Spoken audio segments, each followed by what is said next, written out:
Alright, hello everyone, and welcome to the Hurtgen. I'm standing in between the towns of Germeter or Fossenac and the town of Hurtgen. Behind me here you'll see a large recycling center, some buildings. That is the outskirts of Germeter.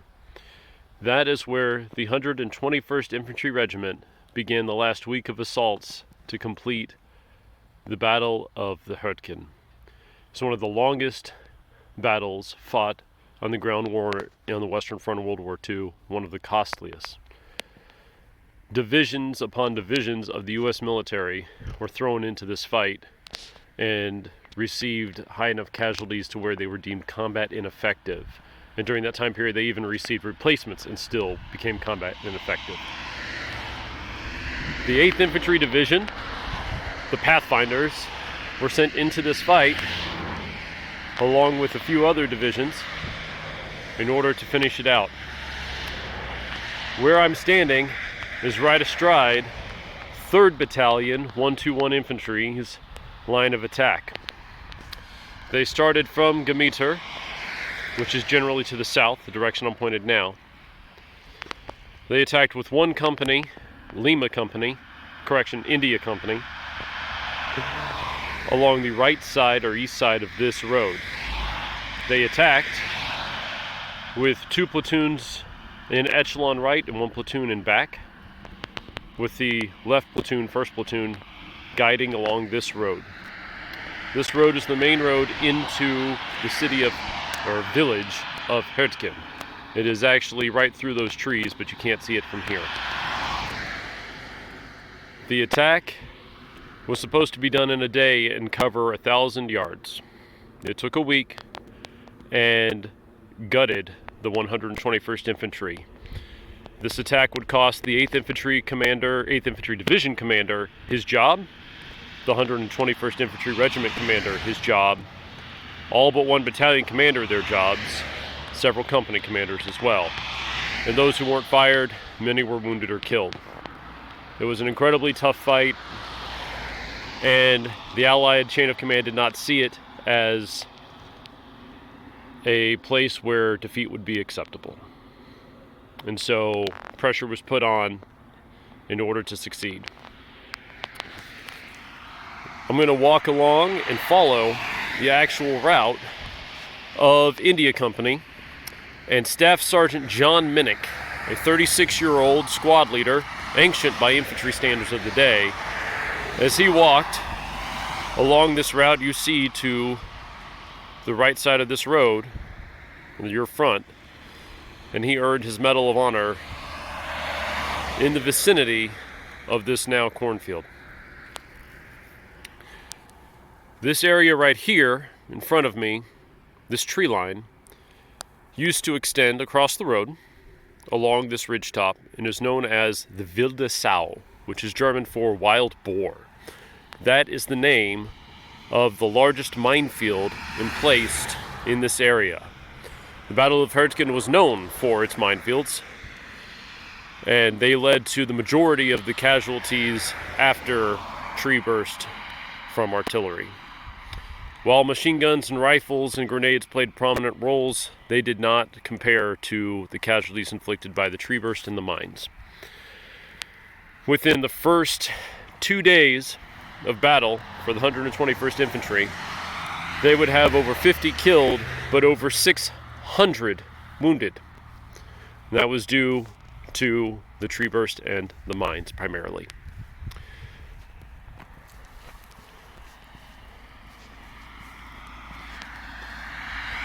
As I continue on here towards the edge of the Wilde Sau, you can see to your left a darker forest.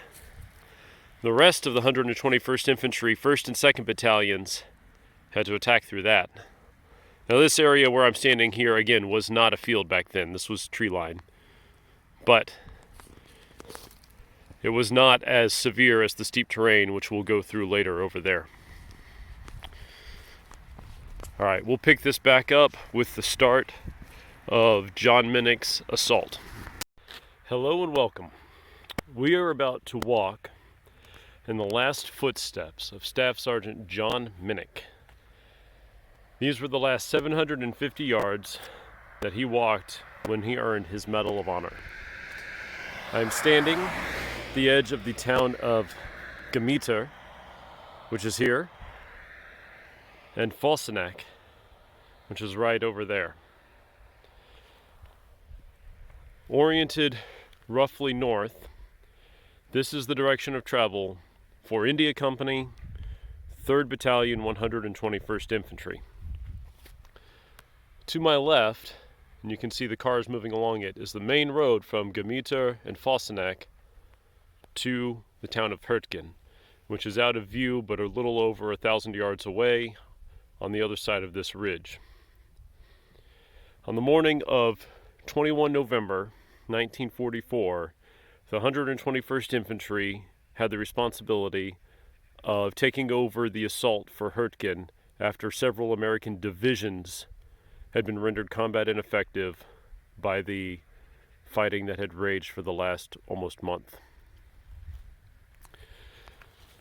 Without getting into the overall scale of the fight, I'd like to focus on what Staff Sergeant Minick and his company, India Company, performed.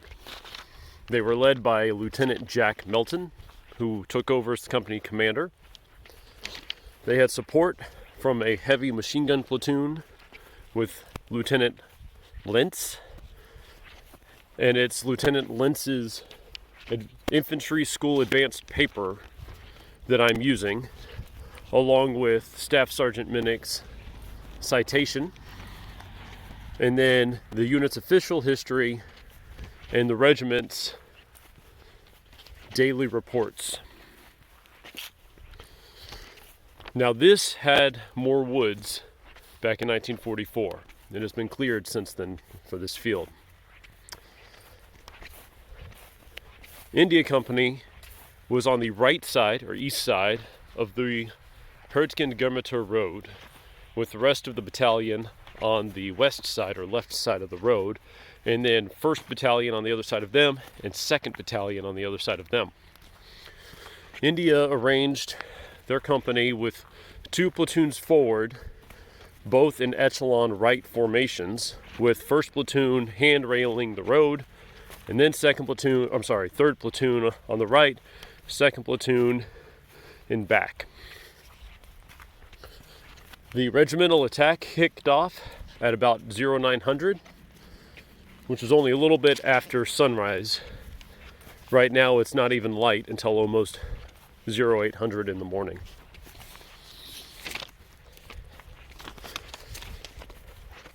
There was no preparation artillery for this attack.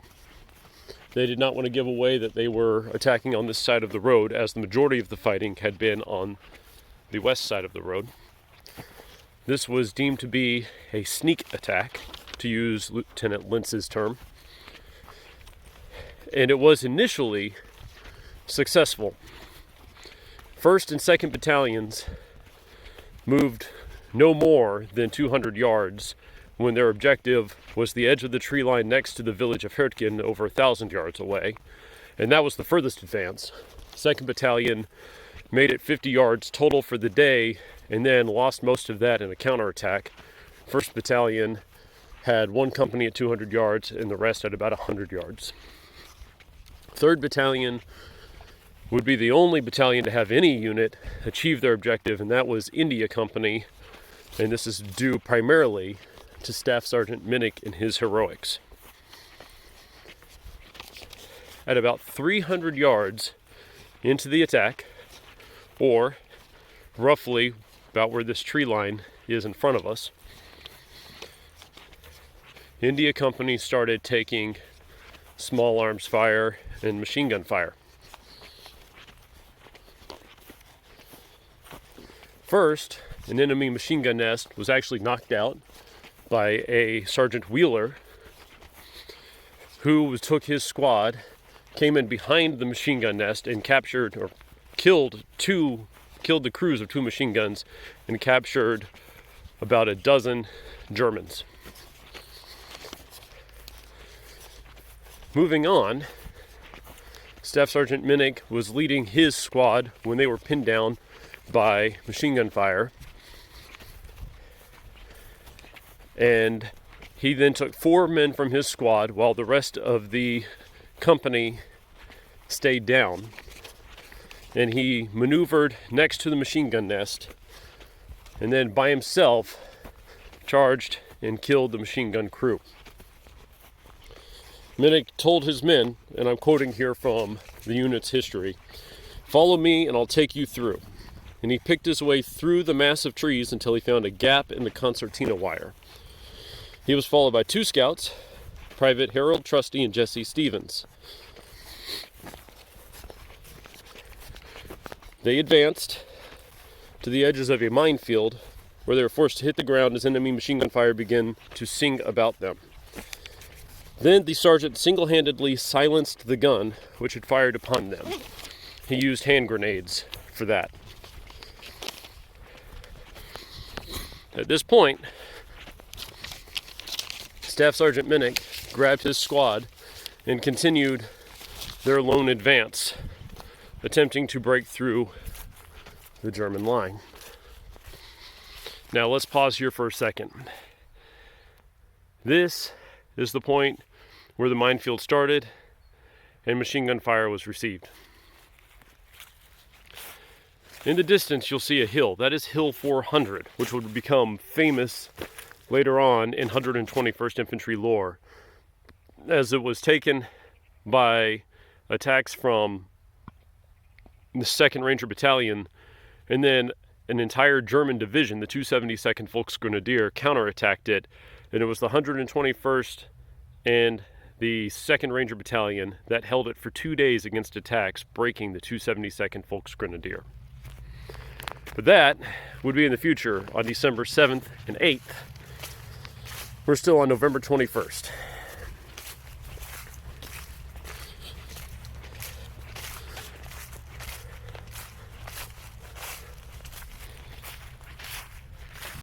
As we continue on through the area that Minick continued leading his charge, his men led the way for the entire company, who were far outstripping the rest of their battalion and certainly the regiment. And before you can start to see what the objective is, although again, this would have been mainly trees back in 1944. As I enter through this field, in the distance, you can make out a village. That's Hurtgen. That's the objective. Well, sort of. Hurtgen was always the objective, but it was just a stopping point. If you'll notice past the village, the land continues to rise. That ridge line is actually the full goal. The tower in the distance, straight ahead, is at the village of Kleinhau. From there, you can look down and see Düren. Düren is on the Ruhr River and is the gateway from this area to the Ruhr Valley. The Ruhr Valley was the overall objective for the U.S. Army, for First Army at this point. After taking all of France at late summer, the Allies attempted to break through the German lines at Market Garden in a high-risk operation, which was only 90% successful and hence not successful.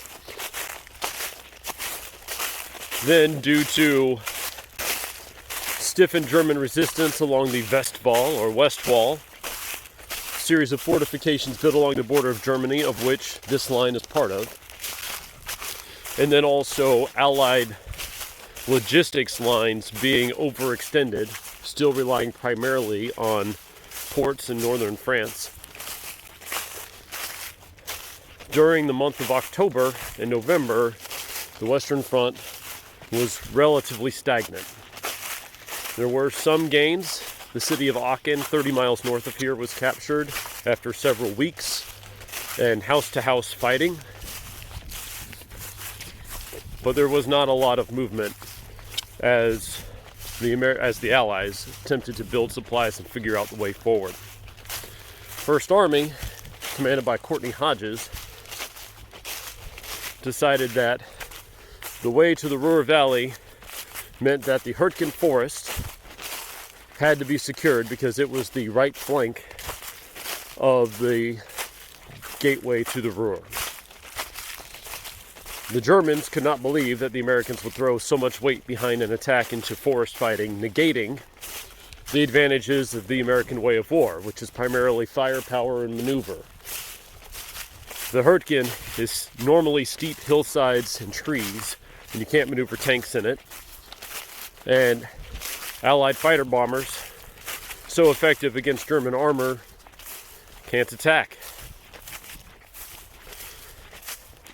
But American obstinacy is not to be outdone, and the fighting rages on for almost a month, gutting the 9th, 4th, 28th, 5th Armored, parts of the 19th, and several other divisions, to eventually include the 8th Division with the 121st Infantry within it. Now, this whole time I've been talking about the background of this fight. This is along the line that Minick last took. Now, looking through this field, you can really see we are stepping into the last area where Minick was assaulting.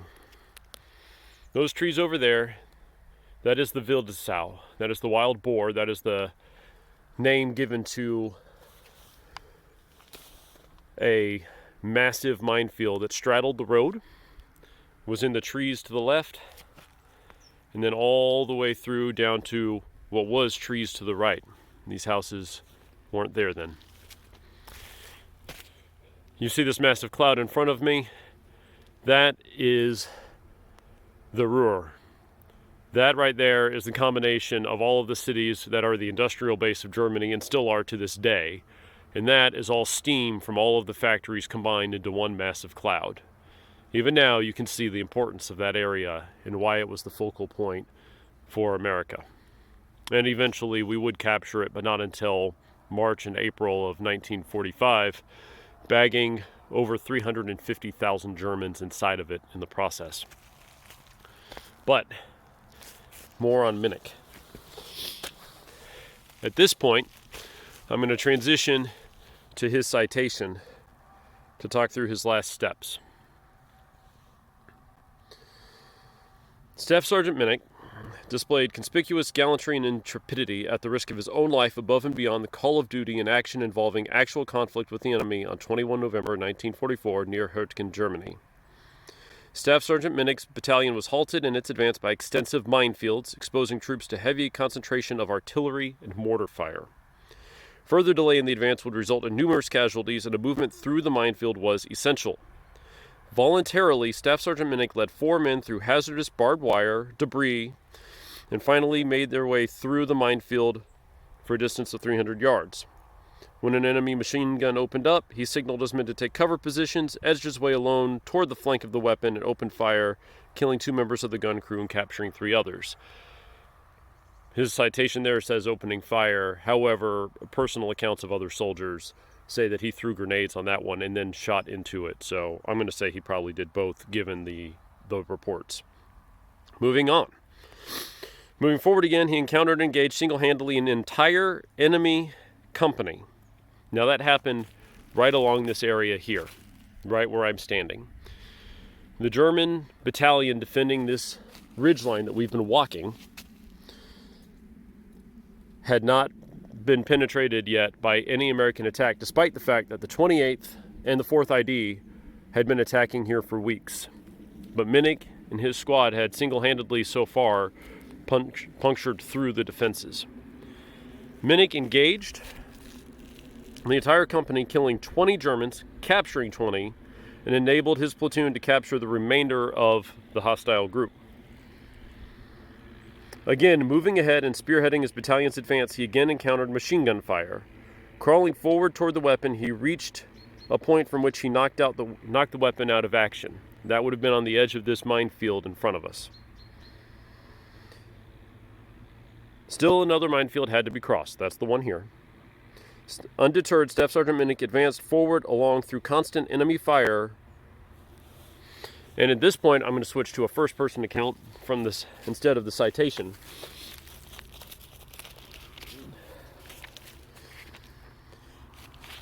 Minick, with the remainder of his squad that was still with him, had made it to the edge of the German battalion command post. He was only 30 yards away from it. His last words were screaming into it in English, come on out and fight." At that point, he moved and he set off a bouncing Betty landmine that killed him instantly.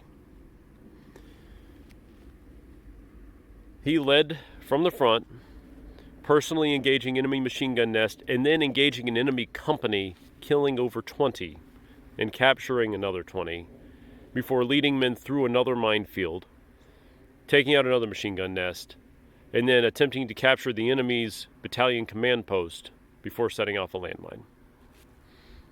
For these actions, he was awarded, fittingly, the Congressional Medal of Honor.